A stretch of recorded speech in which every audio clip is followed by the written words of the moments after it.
בכבוד. Ok. Erev Tov. Donc, on va commencer tout de suite. Mhm. Euh, on va parler ce soir, évidemment, de la paracha de Noach. Mais puisqu'on doit parler de la paracha de Noach, on va essayer de faire un peu différent. Vous savez qu'en général, Manitou disait toujours que c'est très difficile d'étudier la paracha parce que dès qu'on commence le premier Rashi sur la paracha, on se bloque sur le premier Rashi, on essaye de comprendre ce qu'il dit et que jusqu'à ce qu'on comprenne, on se rend compte que le Shabbat est déjà passé et on n'a pas fait plus qu'un seul verset. Alors, ce que je vais faire, pour une fois, on va aller à la fin de la paracha et on va faire le dernier verset. Comme ça, on est tranquille.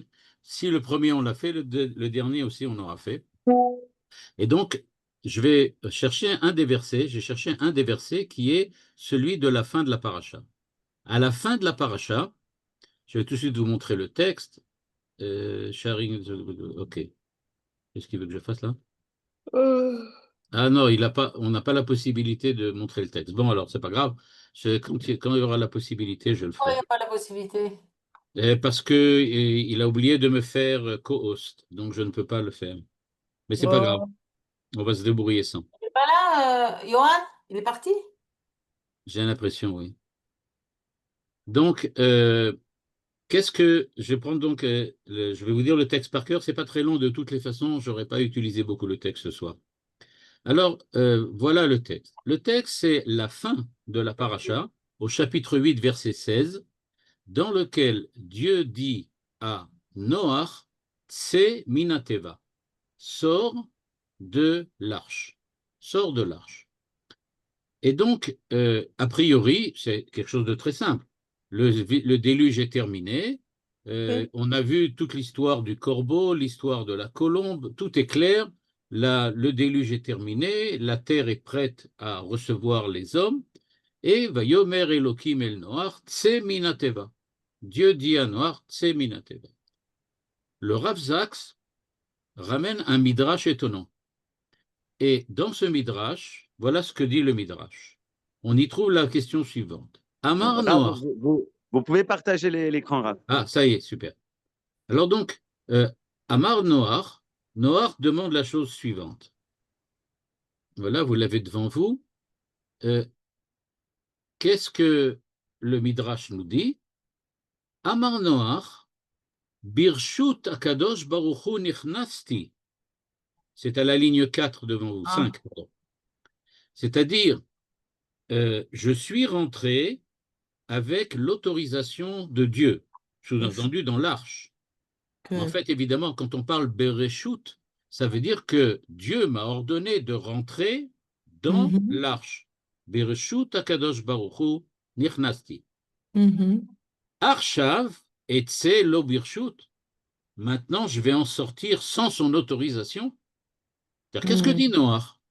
Noach dit, qui c'est qui m'a fait rentrer dans l'arche? C'est Dieu. Donc moi, je ne sors pas tant que Dieu ne me dit pas de sortir. À Marlo Akadosh Baruchu, Dieu lui répond, Reshut atam evakesh, tu demandes l'autorisation de sortir. Are lecha reshut, tu veux l'autorisation? Voilà, je te la donne. Tse mina teva, sors de la teva. Il fait. Donc, Midrash étonnant, dans lequel on voit que, pour comment, en fait, ce que le Midrash explique, c'est pourquoi cette trivialité du verset. Pourquoi la trivialité du verset? En effet, le verset nous dit que Dieu a dit à Noach de sortir. Bon, c'est bien évident que Dieu va faire ça, que Noach va sortir. Donc Dieu lui dit de sortir. Bon, c'est une évidence. Pourquoi on a besoin de nous mettre un verset entier pour nous dire que Dieu lui a dit de sortir? C'est évident. En fait, je me dis non, non, non, non, c'était pas évident du tout. Parce que Noir voulait pas sortir. Il voulait pas sortir. Pourquoi il voulait pas sortir? Parce il était ultra orthodoxe et il a dit, dans la Torah, il y a écrit que Dieu m'a dit de rentrer dans le truc. Tant que c'est pas écrit que je dois sortir, je sors pas. C'est comme ça que c'est écrit. Moi, je fais ce qui est écrit, ce que la Torah me dit. Dieu a dit de rentrer, je rentre. Dieu dit pas que je sors pas. Deuxième avis sur ce midrash, Amar Rabbi Yehuda Bar Ilai. Rabbi Yehuda Bar Ilai vient, et alors lui, regardez ce qu'il dit. Il dit, Ilou Haïti Sham, si c'est moi qui avais été à la place de Noach, Haïti Shover et Tateva Veyotze Misham. Moi, j'aurais fait éclater l'arche de Noé, et je serai sorti de là-bas. C'est ce que dit Rabbi Yehuda Bar Ilai. C'est-à-dire que Rabbi Yehuda Bar Ilai a une position complètement opposée. Lui, il dit, mais moi, je n'ai pas, il ne faut pas être fou, je ne vais pas rester là-bas pendant 150 ans. Si je peux sortir, je sors. Et dès que je peux, je m'en fous, je fais tout sauter et je sors. OK. Alors bon, le Midrash, à part d'être humoristique, il pose quand même une question. C'est vraiment, pourquoi y a-t-il écrit que Dieu demande à Noach de sortir? La réponse de la première réponse est évidente, il ne voulait pas sortir. Par contre, qu'est-ce que nous dit Rabbi Yehuda Bar Ilai? Quel rapport? Il nous dit que si lui, il avait été là-bas, il serait sorti quand même. Ça veut donc dire que le verset est en trop, a priori, d'après Rabbi Yehuda Bar Ilai. Le Rav Zaks, dont on va juste voir maintenant les 5 premières lignes, le reste après, ça n'a pas d'importance pour l'idée générale et globale que je voudrais développer ce soir. Le Rav Zaks nous dit que son maître, le Rav Rabinovitch, je ne sais pas si vous le connaissez, c'est le Rav qui était Rosh Yeshiva, enfin je crois qu'il est encore là, qui est Rosh Yeshiva à Ma'ale Adumim, dit la chose suivante. Il est décédé déjà. Ah, il est déjà décédé, Ouais, je ça ne fait savais quelques pas. années. Je ne savais pas. Et donc, le Rav Rabinovitch Zichrono Livracha, qui était le Rosh Yeshiva de Ma'ale Adumim, et qui était le maître du Rav Zaks, ce qui est intéressant, parce que le Rav Zaks a étudié en Israël, ou l'a étudié en tout cas avec le Rav Rabinovitch. Et ce que j'en sais, je ne crois pas qu'il ait étudié en Israël, sûrement en Chutz La'aretz. En tout cas, le Rav Rabinovitch était de la famille du Rav Soloveitchik. Il faisait partie de la famille, il était marié avec une petite fille du Rav Soloveitchik. Et donc, il nous dit la chose suivante, le Rav Rabinovitch. כאשר מדובר בבנייה מחודשת של עולם שחרב, quand on parle de reconstruire un monde qui a été détruit, en mechakim lekabel reshut, l'indice en jaune. C'est-à-dire, on n'attend pas, ils disent qu'écrit donc chez Rabbi Yehuda Bar Ilai, Rabbi Yehuda Bar Ilai vient nous dire, ne faites pas ce qu'a fait Noach. Ça, c'est pas bon. Ce qu'a fait Noach, c'est une erreur. Il n'aurait pas dû demander à Dieu. D'ailleurs, le Midrash dit clairement qu'on lui répond que tu veux une autorisation, alors voilà, prends l'autorisation. C'est Rabbi Yehuda Ilai qui a raison. Et qu'est-ce qu'il dit Rabbi Yehuda Bar Ilai? Eh bien, puisqu'il fallait reconstruire un monde qui a été détruit, eh bien, on n'attend pas l'autorisation. Pourquoi? Hashem noten lanu reshut. Dieu donne d'office l'autorisation. Hashem metzape miitanu shenetze laderer. Dieu attend de nous de prendre l'initiative et de partir. Et donc, quand il s'agit de reconstruire quelque chose qui a été détruit, eh bien, on n'attend pas l'autorisation de Dieu pour reconstruire, on y va et c'est tout. On prend l'initiative. Le Rav Zaks rajoute que d'après lui, c'est le sens du Midrash très célèbre, dans lequel on sait qu'il y a une différence, un Midrash qui souligne la différence entre Noach et Avraham. En effet, il y a écrit dans ligne 12, Et Elohim italech Noach. Noach allait avec Dieu. Par contre, pour Avraham, il est écrit Italech lefanai. Dieu dit marche devant moi. Donc il dit regardez bien, c'est la différence entre Avraham et Noach. Noach attend l'autorisation pour sortir. Avraham, lui, s'il avait construit l'arche, il aurait certainement fait comme Rabbi Yehuda Bar Ilai, il aurait fait sauter les portes et il serait sorti directement sans rien attendre. Et donc, nous dit le Rav Zaks, on voit donc que ce qui est préconisé par la Torah, c'est de prendre l'initiative. Tu veux reconstruire, c'est à toi de le faire, fais-le, et n'attends pas qu'on te donne une autorisation qui, d'office, est déjà donnée. Dieu, quand on veut reconstruire, il donne le feu. Ce qui m'intéresse, c'est que le Rav Zaks va plus loin que le Rav Rabinovitch. En effet, il rajoute quelque chose qui n'est pas écrit dans le Midrash et que le Rav Rabinovitch, a priori, n'a pas enseigné de manière claire. Mais ça ressort de son enseignement et l'importance du Rav Zaks, c'est qu'il a été trouvé chez le Rav Rabinovitch l'idée qu'il nous expose maintenant. Et regardez ce qui est écrit là, ça vaut le détour. Be'ene aya adut, je vais lire maintenant ligne 14-15. Be'ene aya adut, chelek mauti של המושג אמונה ou à koach lihiyot chalutz. C'est-à-dire, et les mots sont importants ici, il dit l'essence même de ce que l'on appelle émouna, la foi, l'essence même de la foi, de la émouna, c'est pour une grande part à koach liyot chalus, c'est d'être un pionnier. La émouna, on va voir tout de suite, se définit pour lui comme celui qui a la puissance pionnière, celui qui est prêt à faire, ligne 14, la asot davar chadash, faire quelque chose de nouveau, lifror bederer sheme'atim olchim ba, choisir un chemin que peu de gens veulent emprunter, le'aez el mul l'onoda, et avoir le courage de se mesurer à l'inconnu. Voilà ce que nous dit le Rav Zak. Alors notez bien cette phrase parce qu'elle va nous amener très très loin. En effet, le Rav Zak, et pour nous, ça suffit pour le moment dans le texte, peut-être on y reviendra à la fin si on trouve vraiment quelque chose par la suite qui peut nous intéresser, vous allez voir pourquoi tout de suite. Le Rav Zak ouvre une porte sur quelque chose sur lequel on n'avait absolument pas pensé, à savoir que pour nous, quand on parle de Emouna, la première chose qui vient à l'esprit, c'est évidemment la foi dans le sens, j'aurais pu dire, métaphysique, religieux. C'est-à-dire, qu'est-ce que ça veut dire avoir de la foi? C'est une certaine forme de certitude religieuse que l'on a par rapport à ceux qui n'ont pas de Emouna, c'est-à-dire ceux qui n'ont pas cette certitude. Or, précisément dans le monde moderne dans lequel nous sommes, on sait bien, dit le Rav Zak, que toutes les certitudes idéologiques, religieuses ou politiques que nous avions jusqu'à présent se sont complètement effondrées.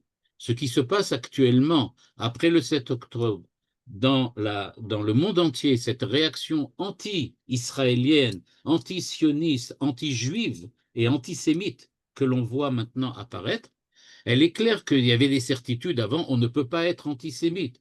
Aujourd'hui, il y a des hommes qui s'affirment comme antisémites.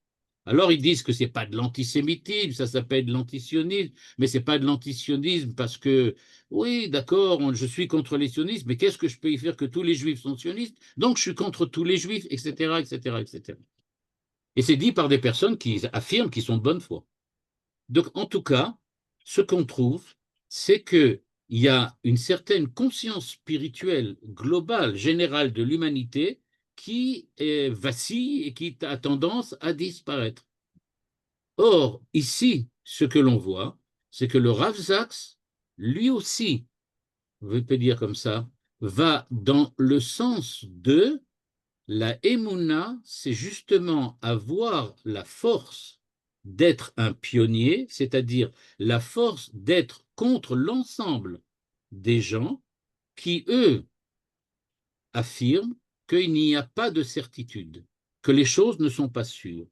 Or, dit-il, quand quelqu'un est prêt à s'affirmer dans un monde où on a tendance à remettre en cause les certitudes, où on a tendance à s'affirmer dans l'incertitude, eh bien, cette affirmation de soi dans l'incertitude, c'est ça précisément qui fait l'essence même de la Emouna.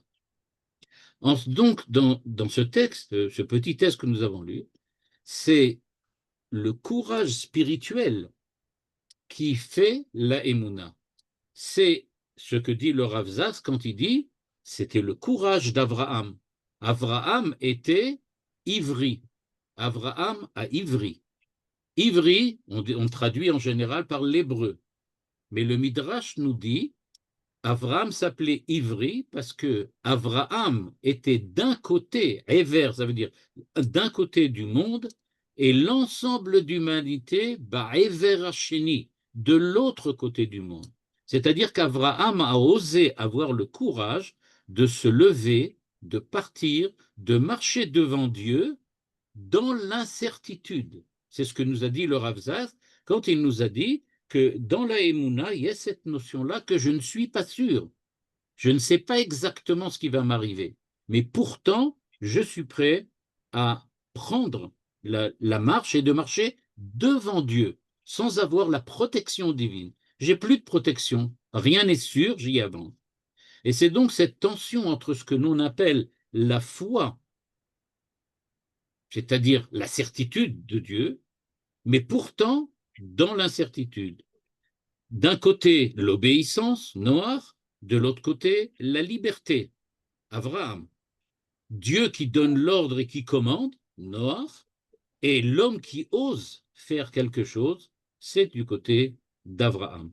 Et donc, ce que nous dit ici, en fait, le Rav Zaks, nous dit le Rav Zaks, c'est que l'on apprend de toute l'histoire de Noach que Noach est un échec du point de vue de la Emouna. Noach est quelqu'un d'extrêmement important de ce point de vue de l'humanité, mais du point de vue de la Emouna, à son avis, dit le Rav Zaks, eh bien, c'est un échec. Il a manqué quelque chose. Qui va pouvoir prendre sa place? Eh bien, c'est Abraham. D'ailleurs, dit-il, dans le texte, qu'on n'a pas encore vu, mais comme j'ai dit, on ne va pas le lire directement, je vous dis ce qu'il dit. Eh bien, dans ce même texte, le Rav Zaks dit ensuite, c'est pas pour rien que parmi les 3 patriarches fondateurs d'Israël, il n'y a pas Noach. Noach n'apparaît pas comme le fondateur, bien que nous soyons les descendants de Noach, bien évidemment, puisque personne ne peut être autre chose qu'un descendant de Noach. Mais il n'est pas considéré comme un père fondateur. Pourquoi? Il n'est pas considéré comme un des 3 patriarches, parce que, du point de vue de la Emouna, en fait, il y a eu un échec à l'époque de Noach. Il n'a pas pris l'initiative de sortir, il n'a pas eu le courage, si on peut appeler ça du courage, c'est difficile à définir de cette manière-là, mais en tout cas, il a demandé la permission. Et donc, ce qui se passe, c'est que, on peut le dire de cette façon-là, Noach est un tzaddik qui obéit à Dieu. Mais que fait-il? Il obéit, c'est tout. Mais il ne peut pas prendre d'initiative. Abraham prend l'initiative. La réponse du Midrash, elle est que Dieu s'énerve contre Noach. Il lui dit, tu veux une autorisation? Ben voilà l'autorisation. C'est Minateva, tu la veux, je te la donne. Mais en fait, Dieu dit à Noach, mais tu n'as pas compris qu'il fallait que tu sortes. Quel est ton problème? Et ensuite, Rabbi Yehuda Bar Ilai, qui lui aussi se met en colère, entre guillemets, et qui dit, mais si moi j'avais été là-bas, j'aurais cassé la porte, je serais sorti. Qu'est-ce que tu attends? Donc en fait, nous dit le Rav Zaks, la Emouna, c'est-à-dire ce que Dieu attend de l'homme, en gros on pourrait dire l'essence spirituelle du monothéisme, c'est que Dieu ne veut pas qu'on le suive, il veut un partenaire dans la création, quelqu'un qui prend une initiative et qui est prêt à faire quelque chose de sa propre initiative. Évidemment, maintenant qu'on a la clé de ce que veut dire le Rav Zaks, on va devoir maintenant essayer de mesurer exactement, est-ce que c'est bien ce qu'on a entendu jusqu'à présent, ou bien s'agit-il d'un vrai chidouche, du Rav Zaks, qui dit que la Emouna comprend, contient, est composée à part essentielle de ce courage et de cette responsabilité. Si l'on regarde bien et qu'on remonte en arrière, la première fois qu'on entend parler de Emouna d'une façon, j'aurais pu dire, ilchatique, rigide, c'est avec Maïmonide, avec Rambam.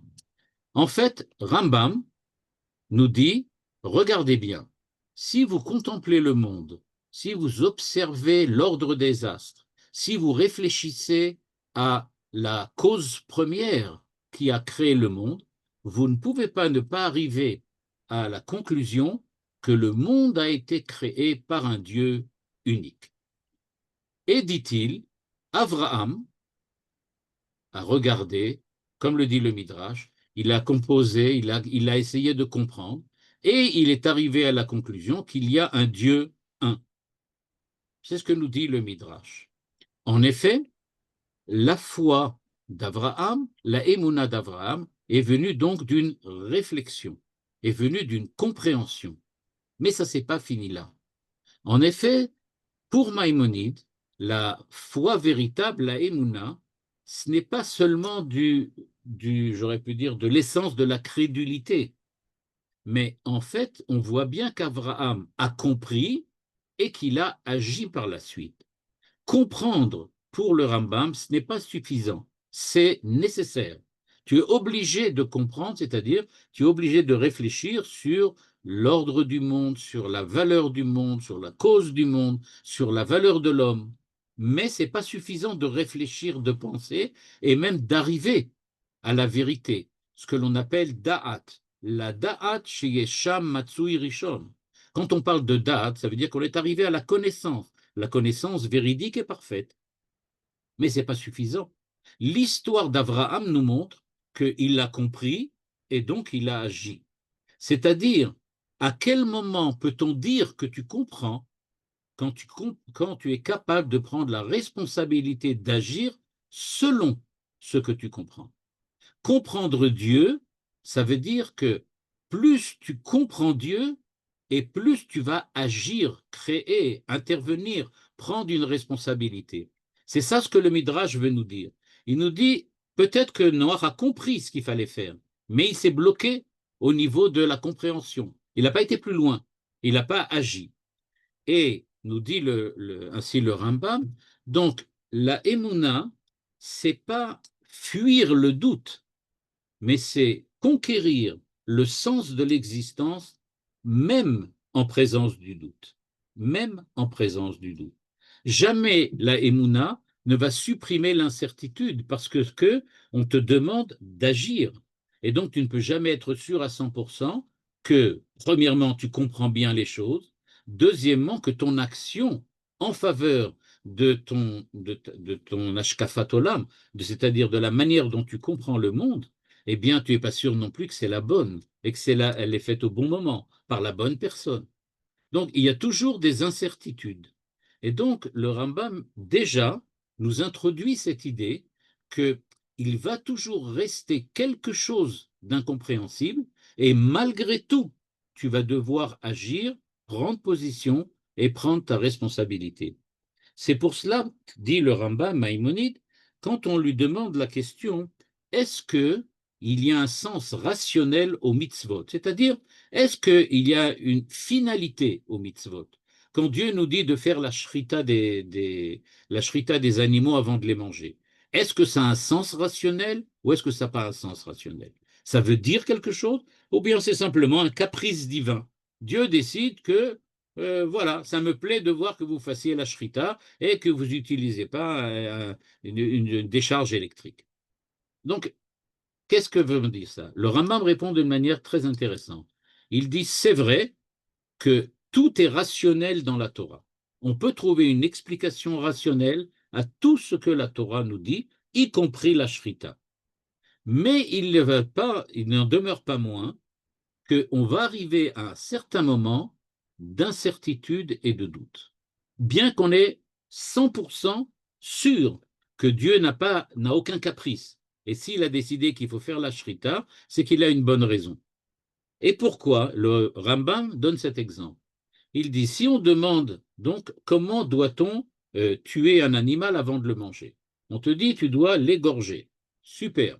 Maintenant, on va demander la question suivante. Comment la halacha veut qu'on égorge? Où? Ben, on lui dit dans la gorge, bien évidemment. OK. À quelle hauteur? Ben, dans la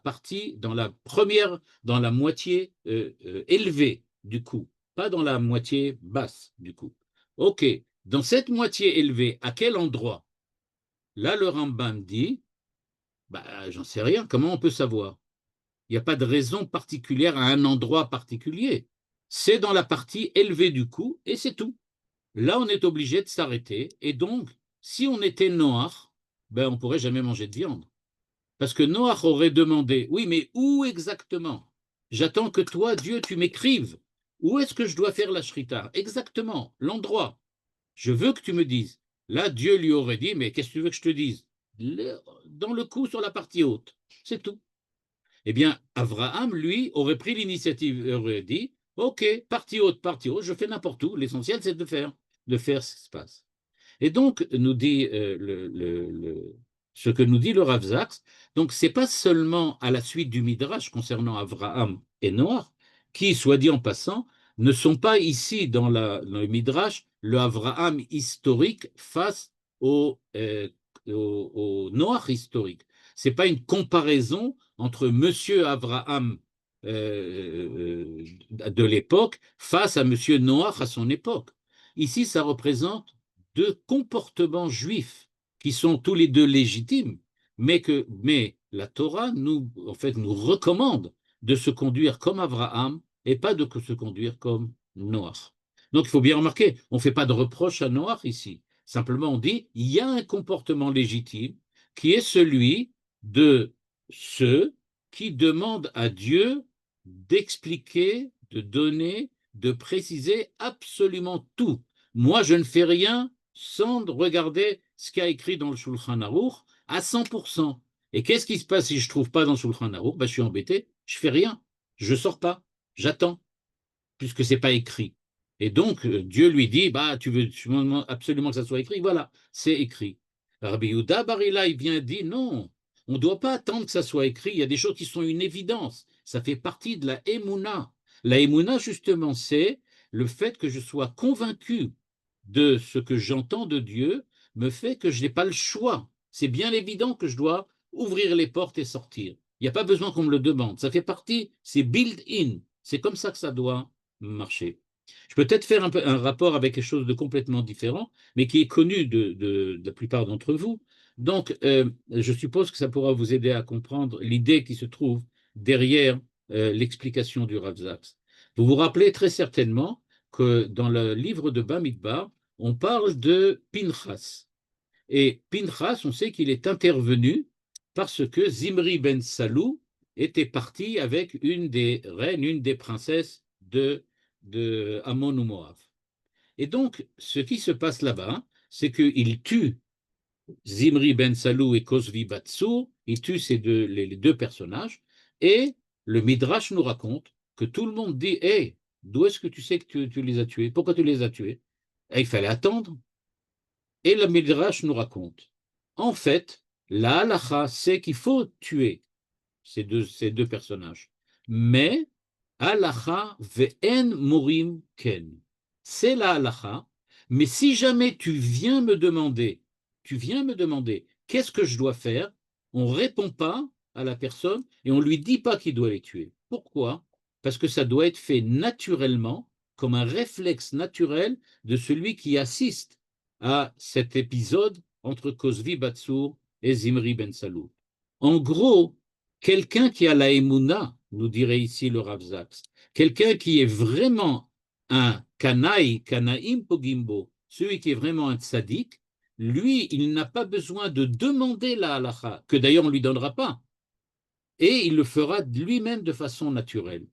De la même manière ici, la émouna, c'est quelque chose qui naturellement nous pousse à agir dans des situations comme celle de la reconstruction du monde, elle nous pousse à agir dans l'action. Si jamais tu n'es pas poussé dans l'action, alors Dieu te dira jamais « Tse minateva » parce que ça veut dire que tu n'es pas capable de reconstruire le monde en fait. Si vraiment tu étais capable, tu serais sorti. Tu aurais pris sur toi de le faire. Or là, tu n'en es pas capable. C'est pour ça que tu attends la réponse. Et c'est ce qui s'est passé d'après le Midrash. Noach est resté dans l'arche, et il n'est pas sorti, et il a dit à Dieu, alors qu'est-ce que je fais? Alors Dieu, d'une manière un peu coléreuse, d'après le Midrash, lui dit, tu veux que je te dise quoi faire? Ben voilà, je te dis, sors de la teva. Alors ça y est, tu es sorti, sauf. On attend que tu sortes. Cette idée aussi, on la retrouve encore beaucoup plus tard, toujours dans la même direction de pensée, chez le Rav Kook. En effet, pour le Rav Kook, la Emouna, c'est pas seulement une question de confiance en Dieu, elle est une espèce d'énergie créatrice qui fait apparaître Dieu dans le monde. Pour le Rav Kook, je ne veux pas dire contrairement, mais différemment de ce que dit le Rambam, pour le Rav Kook, ce qui est important ici, ce n'est pas que, comme le dit le Rambam, on agisse dans le monde uniquement.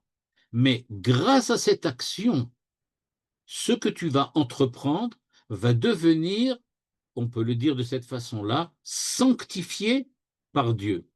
C'est comme si, disons, relisons le Midrash maintenant selon le Rav Kook, Le Midrash, je relirai le Midrash de cette façon-là, le Rav Kook. Il dirait Noach a demandé à Dieu quoi faire. Quand il a demandé à Dieu quoi faire, ce qu'il a fait ensuite, ça restera du domaine du Chol, pas du Kodesh. Ça n'a pas été sanctifié. Pourquoi ça n'a pas été sanctifié? Parce que son acte naturel qui provient de la Emouna aurait dû être directement, j'aurais pu dire, aurait dû intervenir directement dans l'histoire de l'homme, et à ce moment-là, tout ce que Noach aurait fait dans le monde serait devenu une partie de la volonté divine. Dieu a été amené dans l'histoire par qui? Par Abraham. Abraham qui a marché devant Dieu. C'est lui qui tire Dieu et qui le fait rentrer dans l'histoire, qui le fait rentrer dans l'humanité, qui apporte donc la sainteté dans le monde. Or ça a été fait par Abraham. Noach n'a pas été capable de sanctifier le monde. Il a été capable de suivre ce que Dieu lui a demandé de faire, et donc en suivant Dieu, il a fait quelque chose de bien, quelque chose de positif, quelque chose qui apporte un progrès dans le monde, mais il ne l'a pas sanctifié. Pour pouvoir sanctifier, dit le Rav Kook, il faut que tu agisses de ta propre initiative selon la Emouna. Il dit là ça de la manière suivante, je traduis, l'âme humaine est un rayon de la lumière divine, dit le Rav Kook. C'est-à-dire, tu as en toi, dans la Neshama, tu as cette capacité d'être le vecteur de Dieu. Lorsque l'homme crée dans son action, en fait, il ne fait que révéler en lui la lumière de Dieu. C'est-à-dire, nous dit-il, l'homme ou, comme on dit, Neshama, Chelek Eloa Mima'al Mamash. La Neshama de l'homme, c'est une espèce d'étincelle divine qui est en l'homme. Et pourquoi donc Dieu a-t-il introduit une étincelle divine en l'homme? Parce qu'il veut que l'homme, par son action, par son âme, par ce qui fait son intériorité, sa quiddité, son essence, peu importe le terme qu'on utilise, ce qui fait que l'homme est homme, c'est justement qu'il participe d'une certaine façon de la lumière divine. Et si tu agis selon toi-même, selon la lumière de l'âme, selon j'aurais pu dire, la nature divine qui est en toi, à ce moment-là, tes actes font pénétrer Dieu dans le monde et ils amènent la présence divine à éclairer le monde. Ce que n'a pas fait Noach. Noach, lui, attendait que Dieu lui a dit. Dieu lui a donné un ordre, fais ça. Alors il l'a fait. Il a fait quelque chose d'extrêmement positif, mais ce n'était pas la sanctification, dit le Rav Kook, que l'on attend. Vous voyez la différence? Le Ramban ne parle pas de sanctifier le monde. Il parle d'agir, de prendre l'initiative, parce que d'après lui, Rambam, Emouna, ça va en même temps avec action et initiative. Le Rav Kook dépasse le Rambam. Et il dit, c'est pas seulement l'initiative de l'homme qui est le fruit de sa Emouna, mais c'est que l'action de l'homme amène Dieu à être présent dans le monde, et c'est le monde qui est sanctifié grâce à l'action du monde.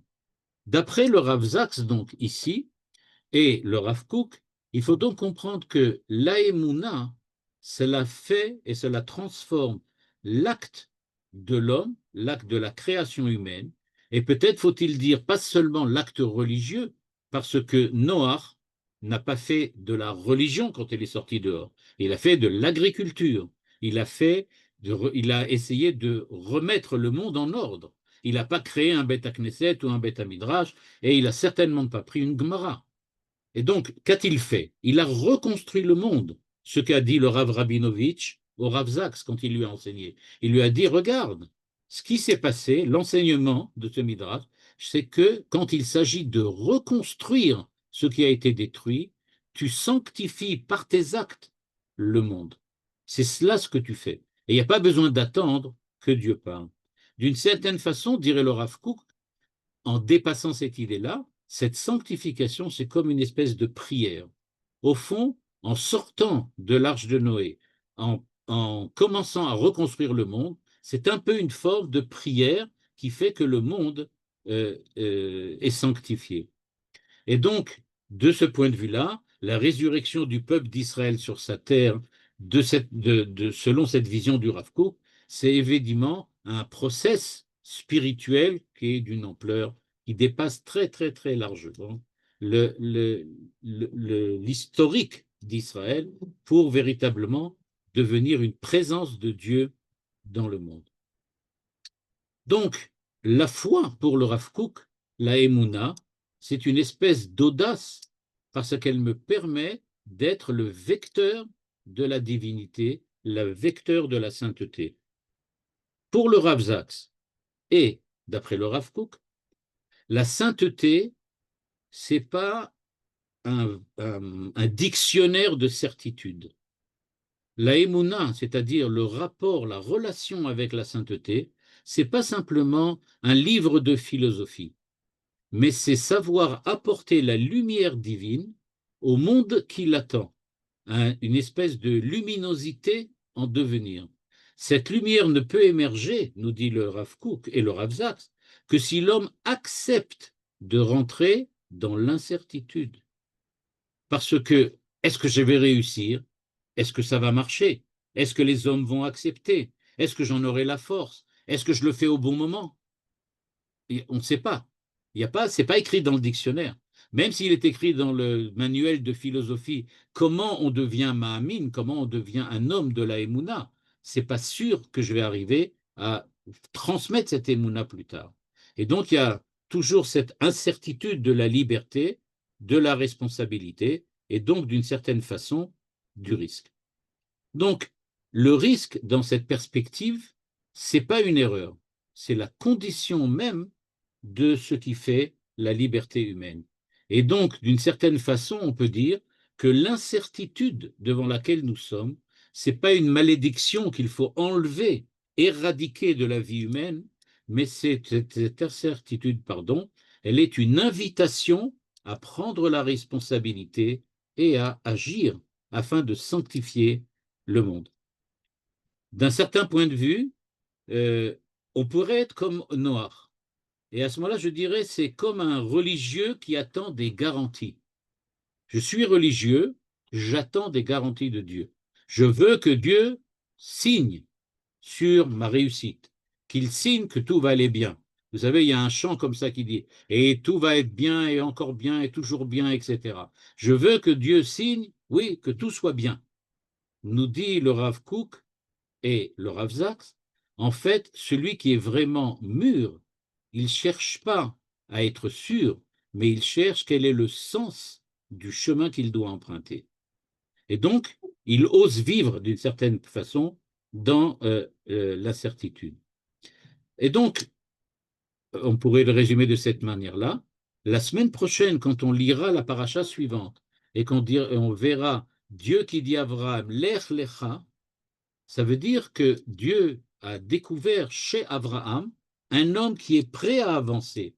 Et au lieu de traduire la phrase comme d'habitude, on l'a traduit, c'est-à-dire que Dieu demande à Abraham, va vers le pays que je vais t'indiquer, c'est comme si il était écrit, Lech lecha, c'est lecha, toi qui vas prendre l'initiative d'avancer, c'est toi qui vas prendre l'initiative de te déplacer.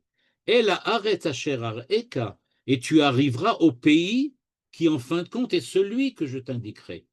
C'est-à-dire, j'ai un pays en tête, je ne te dis pas où. Je te dis, commence à avancer. Si vraiment tu es Mahamin, nous dit la paracha dans l'Ech Lecha, elle nous dit, à ce moment-là, tu verras que tu arriveras au pays que je t'indiquerai. C'est-à-dire que Abraham a découvert naturellement, il y a un très beau cours de Manitou sur ce thème-là, qui vaut le coup d'être lu ou d'être entendu, dans lequel il explique bien qu'en fin de compte, Dieu ne lui donne pas la direction où aller, mais Abraham y est allé. Parce que c'était évident que c'est là qu'il fallait arriver. C'était en Canaan. Et c'est donc pour ça qu'il est parti en Canaan. De ce point de vue, et il me semble que là, je ne fais que répéter ce que disait Manitou, et d'autres encore avant lui, qui disaient, d'où sait-on que l'histoire du sionisme, le retour d'Israël sur sa terre en 1948 et avant, c'est véritablement ce que Dieu attend. Est-ce que c'est écrit dans la Torah? Est-ce que Dieu est venu et a signé sur l'initiative qu'a pris Israël dans le sionisme? La réponse que Manitou dit, c'est que le fait même qu'ils aient réussi à le faire et qu'ils l'ont fait, c'est ça la signature de Dieu. C'est-à-dire que exactement comme dans le Midrash, tous ceux qui attendent et qui disent « Nous, on attend les temps messianiques pour revenir en Israël ». Pourquoi? On attend comme Noach qu'ils signent, qu'ils nous disent « Va, allez-y ». La réponse, elle est non, il faut faire comme Abraham. C'est-à-dire, on te dit de sortir, on n'a pas besoin de te dire. Tu vas sortir parce qu'il le faut. Amar Rabbi Yehuda bar Ilai, ce qu'a dit Rabbi Yehuda bar Ilai, si moi j'avais été à l'époque du sionisme, à l'époque de 48, eh ben, j'aurais fait éclater les portes et je serais sorti.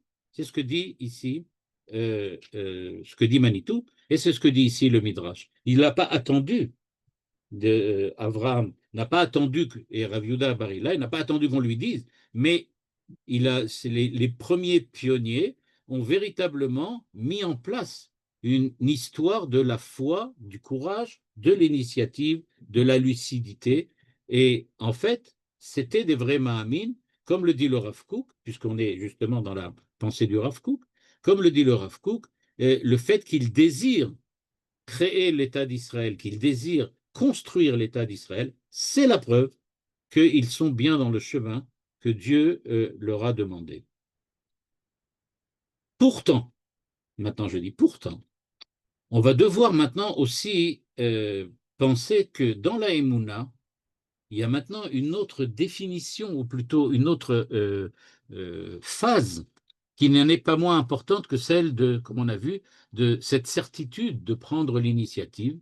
C'est le fait que dans la foi, dans la Emouna, il y a un risque existentiel. La Emouna survient comme risque existentiel avec lequel nous avons à nous mesurer. En effet, on a vu jusqu'à présent que la foi dans la tradition juive, nous avait dit le Rav Zak, c'est pas la soumission passive à une mitzvah que Dieu nous ordonne, mais c'est avoir l'audace de commencer quelque chose comme Abraham, comme le pionnier, comme le créateur. Et donc, pour oser marcher devant Dieu, c'est donc accepter d'avancer sans certitude.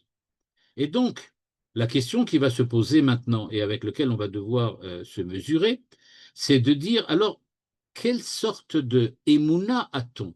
C'est anima amin, je crois en Dieu, je suis en relation avec Dieu, mais je ne suis pas sûr. Il y a toujours un risque.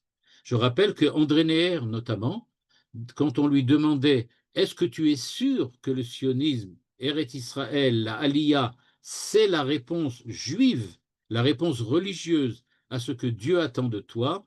Et il disait « Il y a toujours un risque. C'est un pari. Je pense que oui, mais j'ai pris un risque. » C'est ce que disait André Neher. Celui qui a commencé à réfléchir sur ce thème et à essayer d'y apporter une réponse, c'était Franz Rosenzweig dans son livre « L'étoile de la rédemption ».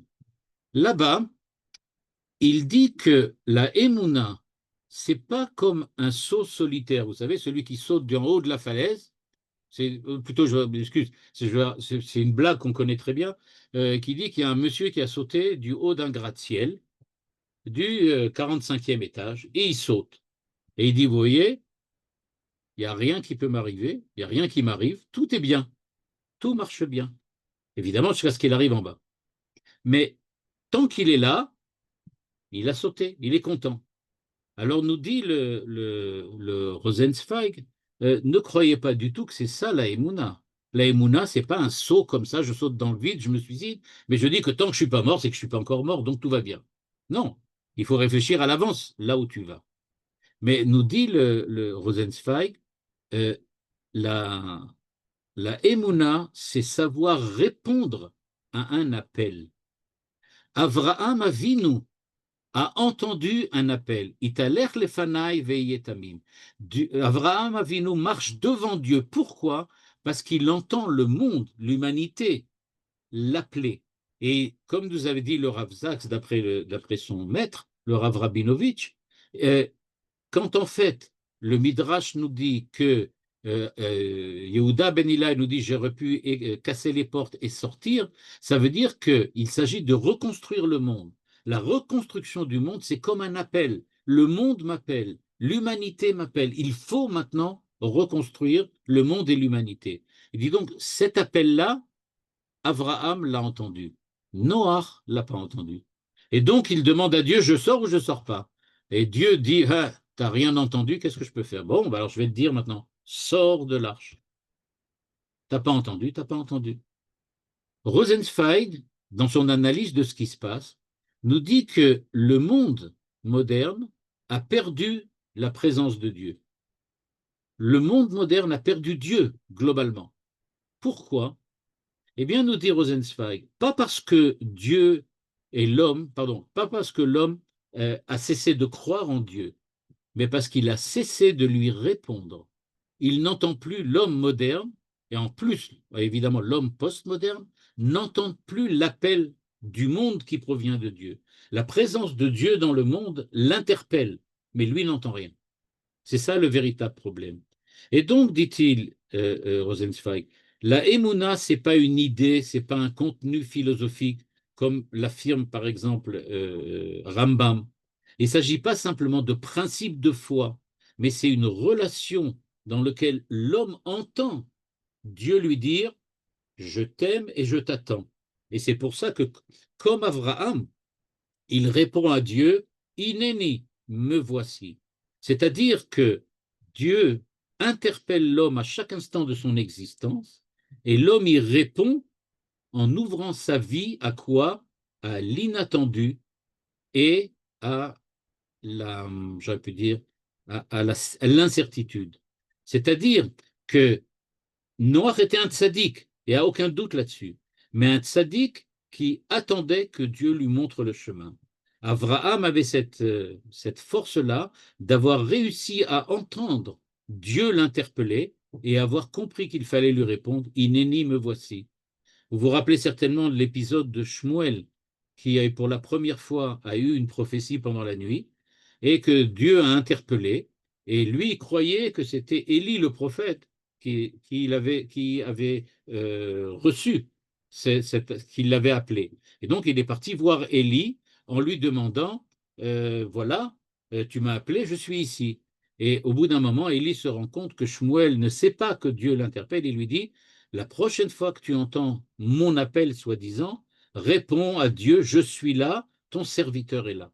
C'est-à-dire que quelquefois, on entend Dieu nous interpeller, mais on ne sait pas que c'est Dieu. On pense que c'est autre chose.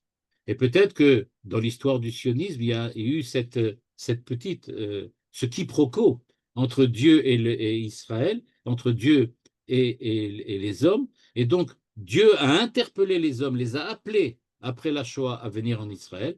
Il y en a certains qui ont entendu et qui ne savaient pas que c'était Dieu. Et ils l'ont fait parce que naturellement, ils voulaient le faire comme quelque chose de politique ou quelque chose de non religieux particulièrement.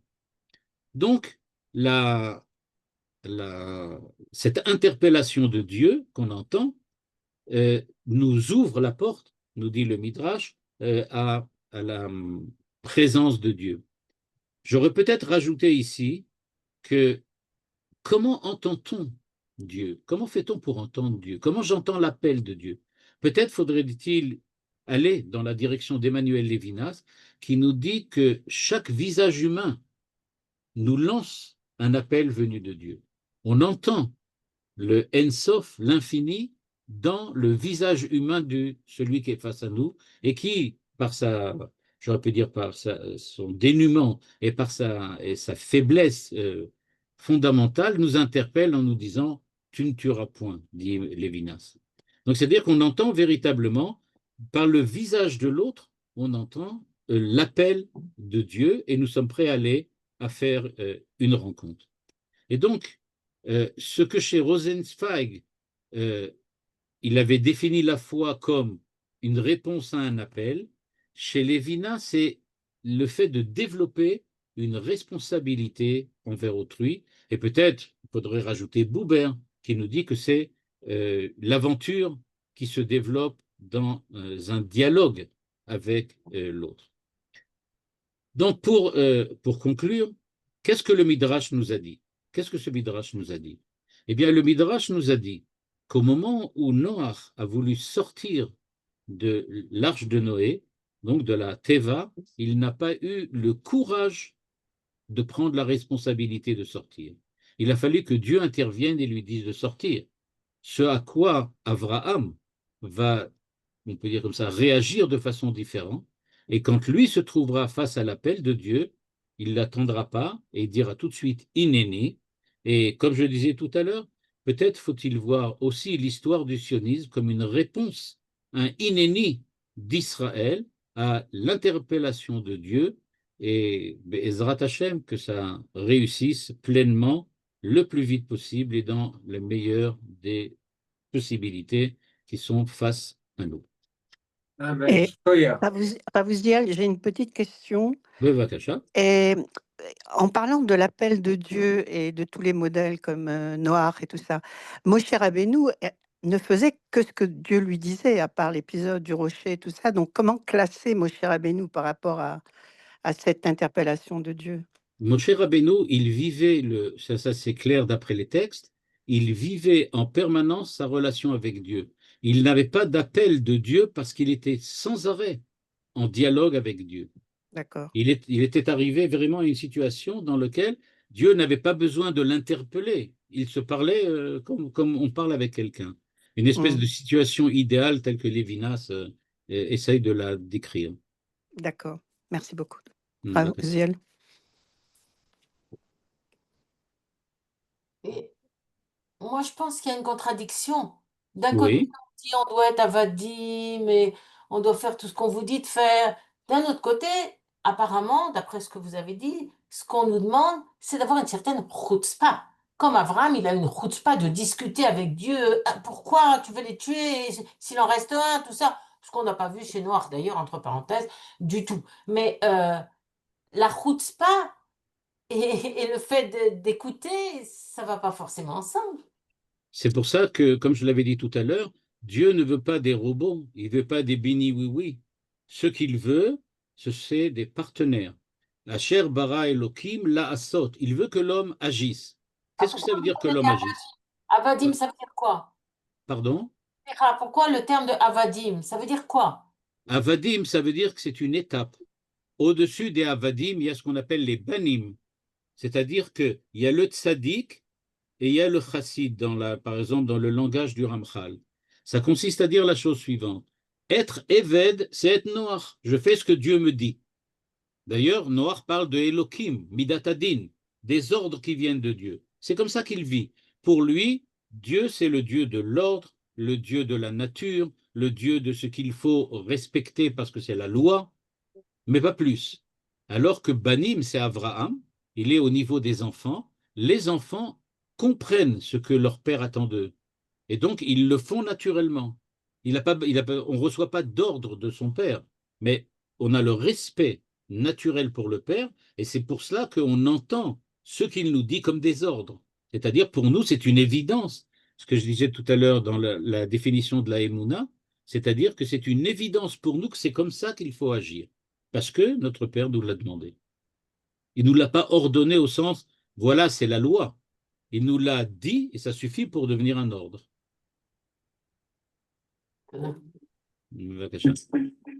Je peux intervenir. Oui, oui. Au niveau du début du 7e chapitre, il est quand même noté que Noach était devant Hachem. Il était devant, comment ça qu'il allait devant Dieu? Non, c'est Hachem qui parle, Oui. car j'ai vu juste devant moi, je t'ai vu devant moi dans cette génération. Ah, oui, Raïti Otra. Ken, Raïti Les Otra. Fanaï. Ken, Lefanaï, évidemment. Mais qu'est-ce que ça veut dire Raïti Otra Lefanaï? Je t'ai vu que pour moi, devant moi, avec moi, tu es Otra. C'est-à-dire que tu me suis. Raïti Otra Lefanaï. C'est-à-dire qu'il lui dit, j'ai vu que tu me suivais, que tu étais, j'aurais traduit aujourd'hui, que tu es fidèle à moi. C'est ce que ça veut dire. Ça ne veut pas dire que tu me devances, comme pour Abraham.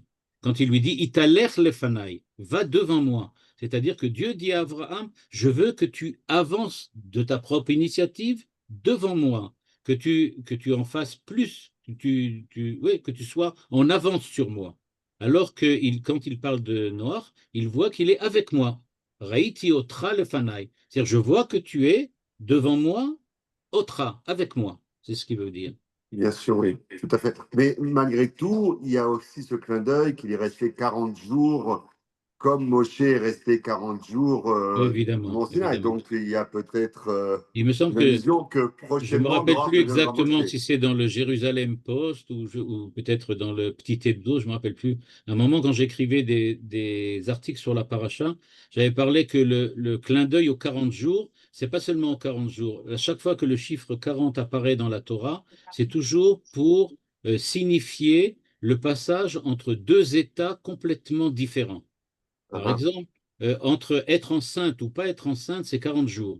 ah. C'est-à-dire, à chaque fois qu'on parle de 40, on veut dire c'est deux états différents. Il y a la femme avant d'être enceinte et après.